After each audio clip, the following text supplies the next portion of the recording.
1,00,000 మంది శివభక్తులతో కలిసి మహారుద్రాక్ష పూజలో పాల్గొనండి. వెంటనే కాల్ చేసి మీ పేరును నమోదు చేసుకోండి. నమస్తే, welcome back to Suman TV. Present మనతో పాటు ఉన్నారు family counsellor, motivational speaker, public speaker Rajani Ramma గారు. నమస్తే మ్యామ్. నమస్తే నవీన. మేడం, మీకు గుర్తుందో లేదో, మనం ఐ థింక్ 1 year బ్యాక్ అనుకుంటా ఒక వీడియో చేసాం. ఫ్రెండ్స్ అందరూ ఒకసారి కలవడం వల్ల, అంటే old friends, classmates, college mates, పెళ్ళయి పిల్లలు పుట్టాక కూడా ఈ మధ్యన గెట్ టుగెదర్స్ అని చాలా బాగా చూస్తున్నాం. గ్రూప్స్ పెట్టుకోవడము, వాళ్ళు కలవడం, అందరు కలిసేసి కొంచెం పార్టీలా చేసుకోవడము కొంచెం జరుగుతున్నాయి. అది చిన్న పెద్ద అని ఏమీ లేదు. పల్లెటూరులో ఉండే వాళ్ళు కూడా ఇట్లాంటి గెట్ టుగెదర్స్ పెట్టుకోవడం, ఫ్రెండ్స్ అందరు కలవడం. సో మనం చేసిన వీడియోలో ఏంటంటే, ఒక ఫ్యామిలీ ఆమె ఇలా గెట్ టుగెదర్ పార్టీకి వెళ్ళడం వల్ల అక్కడ పాత ఫ్రెండ్ని కలిసి అప్పుడు మళ్ళీ వాళ్ళిద్దరు కనెక్ట్ అవ్వడము, పిల్లలిద్దరు విషయం పెట్టి చంపేయడం, ఈ వీడియో చేసాం. మళ్ళీ ఇప్పుడు ఎందుకు నవీన దీని గురించి మాట్లాడుతున్నారంటే, ఇప్పుడు ఈ గెట్ టుగెదర్ ఏవైతే జరుగుతున్నాయో వీటి వల్ల కాపురాల్లో చిచ్చులో జరుగుతున్నాయి, కాపురాలు విడిపోతున్నాయి అని చాలా ట్రెండింగ్ నడుస్తుంది. ఆర్టికల్స్ బాగా వస్తున్నాయి. ఎందుకు పాత ఫ్రెండ్స్ని కలవడం తప్పేముంది అని అనుకుంటారు కొంతమంది. అందరూ అలా ఉండరు కదా అని అనుకుంటారు. పాత ప్రేమలు మళ్ళీ చిగురిస్తున్నాయి, మళ్ళీ వాళ్ళకి ఏవేవో గుర్తొస్తున్నాయి. అక్కడి నుంచి వీళ్ళ ఫ్యామిలీస్లో డిస్ప్యూట్స్ రావడము జరుగుతున్నాయి, కొంచెం కొలాప్స్ అయిపోతున్నాయి అని చెప్పేసి వార్తలు. ఒక్కసారి మనం మరి నిజంగా గెట్ టుగెదర్ వల్ల సంసారాలు కూలిపోతాయా అని అంటే మంచి చెడు రెండు ఉంటాయి కదా. అంటే గెట్ టుగెదర్ వల్ల సంసారాలు, మీరు అడిగారు దానికి డైరెక్ట్గా చెప్తున్నా, ఓన్లీ గెట్ టుగెదర్ వల్ల సంసారాలు ఏం కూలిపోవు. అయితే ఒక నూతన ఉత్సాహం, స్టిల్ యంగ్ అన్న ఫీలింగ్ వస్తుంది ఆ గ్యాదరింగ్స్ వల్ల. ఆ సంతోషం, పాత ఫ్రెండ్స్ని కలిసాము, మళ్ళీ ఆ పాత స్నేహం పునరుద్ధరించుకుందాము. ఇందులో ముఖ్యంగా ఆడవాళ్ళు అన్నిటికీ దూరం అవుతారు మ్యారేజ్ తోటి దాదాపుగా. అంటే ఇప్పుడున్న జనరేషన్ గురించి నేను ఎక్కువ చెప్పను, కొంచెం వెనక్కి వెళ్తే కనుక అన్నిటినీ వదిలేసుకుని అత్తగారింటికి వచ్చేస్తుంది అన్నమాట రుజువు చేసిన వాళ్ళు అనమాట వాళ్ళు.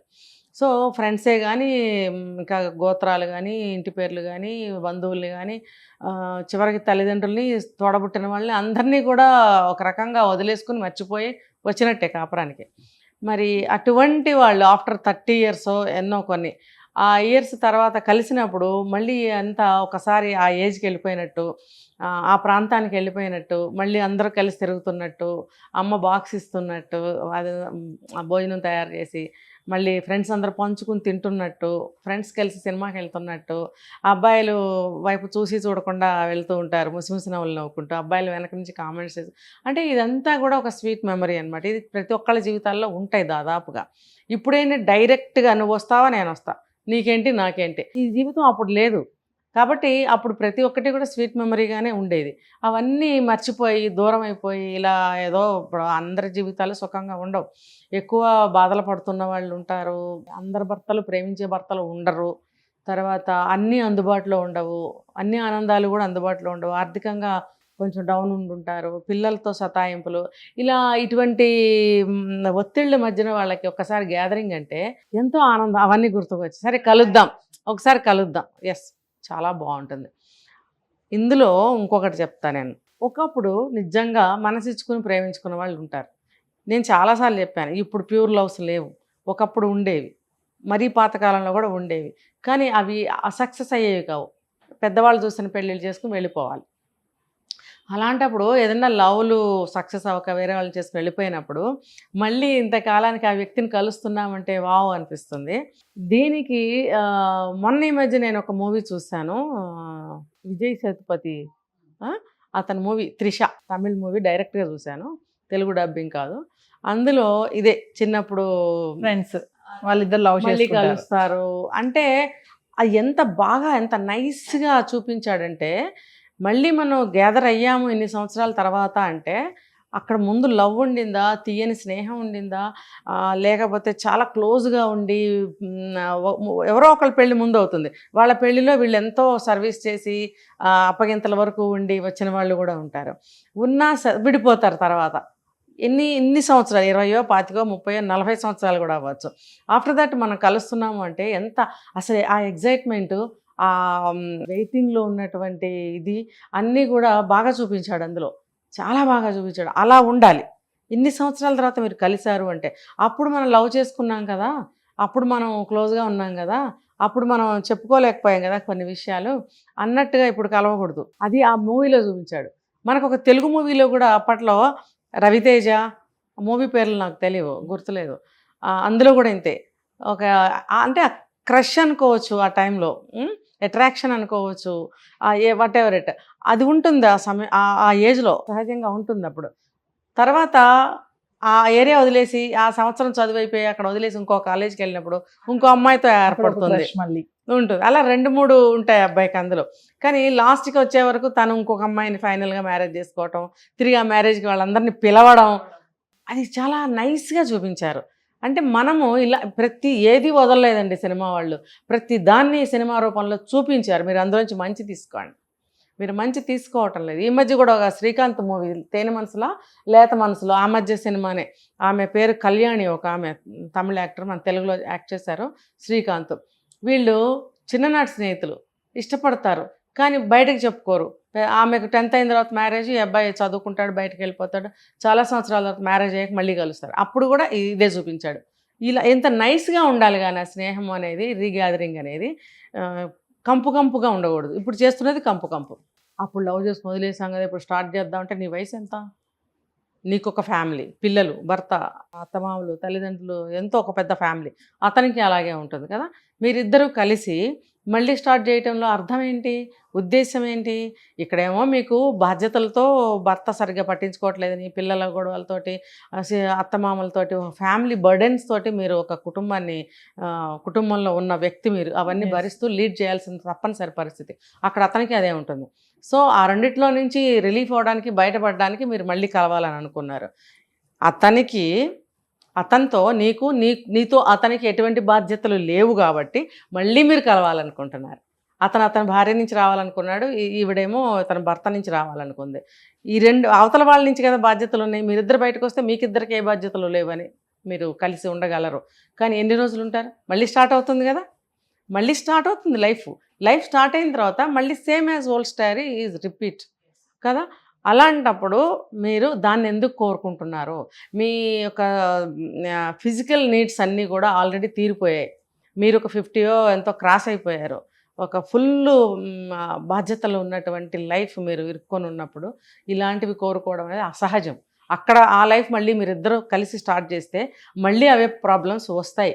తర్వాత అతను వెళ్ళిపోవాలనుకుంటాడు, నువ్వు వచ్చేయాలనుకుంటావు. ఆ కొద్ది పీరియడ్లో మీరు ఎన్ని ఫేస్ చేయాలి తెలుసా? ఫ్యామిలీస్ నుంచి ఫేస్ చేయాలి, పిల్లల నుంచి ఫేస్ చేయాలి, సొసైటీ నుంచి ఫేస్ చేయాలి, ఎన్నో ఫేస్ చేయాలి. ఇప్పుడు చాలామంది డివోర్స్ తీసేసుకునో, మొగుళ్ళని పెళ్ళాలని చంపేసిన తర్వాత మీ ఇద్దరికి ఇంకా జీరో, లైఫే ఉండనే ఉండదు.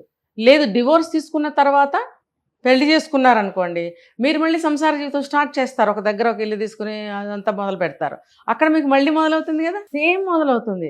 అతను ఉద్యోగానికి వెళ్ళాలి, నువ్వు ఉద్యోగస్తురాలు అయితే ఓకే, లేదు నువ్వు ఇంట్లో ఉండాలి, మళ్ళీ సేమ్ యాజ్ ఓల్డ్ స్టోరీ కదా. నువ్వు ఏం సాధించినట్టు, ఏం పొందినట్టు, నీకేమి మెమరీ మిగులుతుంది, ఏం ఆనందం మిగులుతుంది? ఏమి లేదు, నథింగ్, ఏముండదు. కాబట్టి ఏమంటారంటే known devil is better than to unknown devil అంటారు.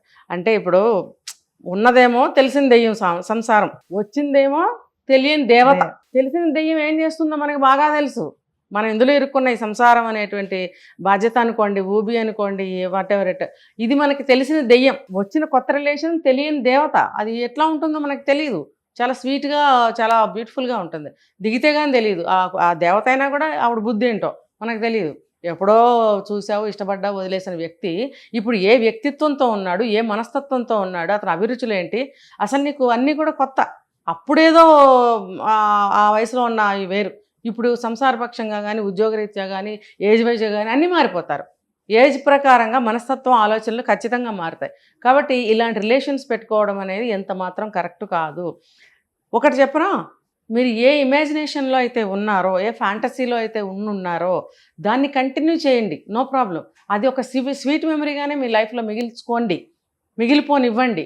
దాన్ని తెచ్చుకుని మీరు అనవసరమైన బాధలు పడద్దు.